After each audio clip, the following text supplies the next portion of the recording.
Hello, and welcome back to the channel. Today we're reviewing a very obscure 80s film called The Wraith. Came out in 1986. Came out at the same time with movies like Maximum Overdrive and The Hitcher. So it was very much a car chase-centric summer blockbuster. Except this movie bombed, but it's fucking awesome. If you like teen angst 80s movies, and if you like Mad Max, this is the perfect combination right here. It's both in one. It stars Charlie Sheen. I'm sorry, man. I had no idea. It's okay, bro. It's his first title role, I think, ever. Side note, this actually was supposed to go to Johnny Depp, but he was busy shooting something else or whatever. And he was dating the main actress in this movie at the time, but they gave it to Charlie Sheen. And he plays alongside of Randy Quaid, who plays like the town sheriff. But there's a killer out there, and I'm gonna track the hairball down. So when you two crater heads get finished mining for nose gold and you get a relapse of memory, you let me know, huh?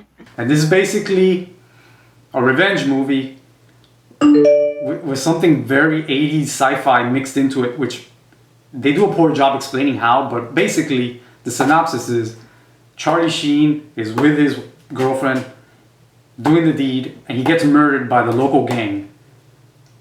He comes back as the best I can describe it is a space ghost.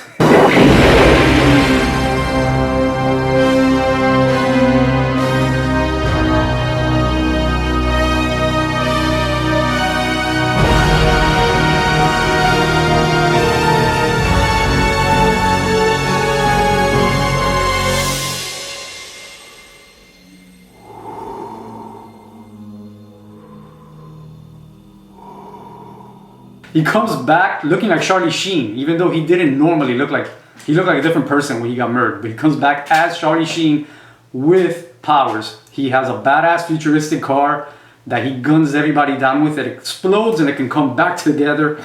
And he wears like a space outfit that looks something out of a heavy metal band artwork vinyl cover back in the day. So the whole movie is a revenge flick. He's just gunning down every member of the gang, Kill Bill style, but with his car. It's all car chases. He literally like just drives his cars into cars, blowing everything up, gunning everybody down. Like I said, once the pieces on the road are all on fire, all the debris parts of his car magically disappear, like it's part of the spirit or whatever.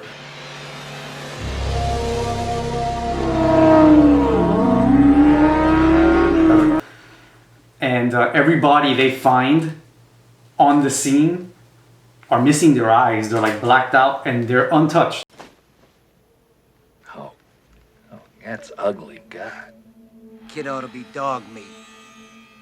There could be flames and wreckage everywhere, but they're untouched in the middle, like very pale, cold bodies with no eyes. It's kind of creepy. It's almost like if he's the Grim Reaper and he takes their souls or something.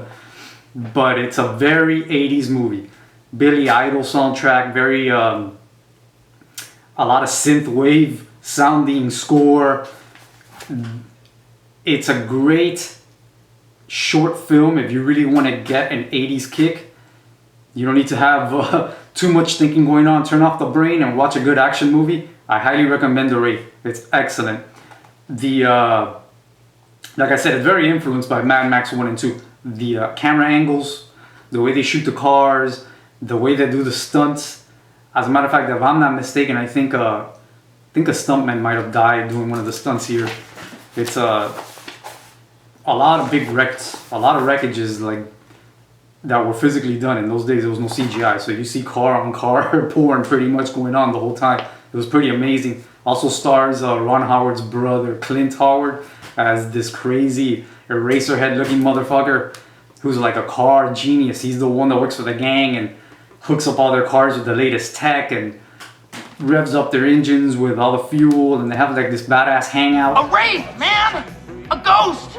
An evil spirit, and it ain't cool! Which doesn't make any sense because it's like the cops are looking for these guys and they all know they have a hangout on the other side of town, but they can never like pinpoint things to them, even though everybody is obviously telling them, yeah, they fucking killing everybody. They're led by a guy named Packard, which is hilarious because I have it here somewhere. Packard's real name is Nick Cassavetes. And this motherfucker is the director of The Notebook. So I don't know if he was like one of these guys that started off as bit players and then just worked into Hollywood and he made it as a director. But you look at him now and you're like, The Notebook, and you were such a prick in this movie. How does that even come? It blows my mind. But it's funny because he's supposed to be a teenager. This guy looks like he's 38. And he's like the leader of the 6-7 man gang they have. They all look like teenagers except for him. He looks like a grown ass man. But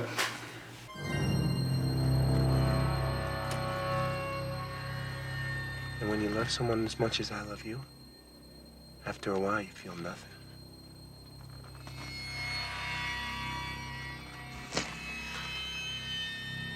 When you feel nothing, you can do anything.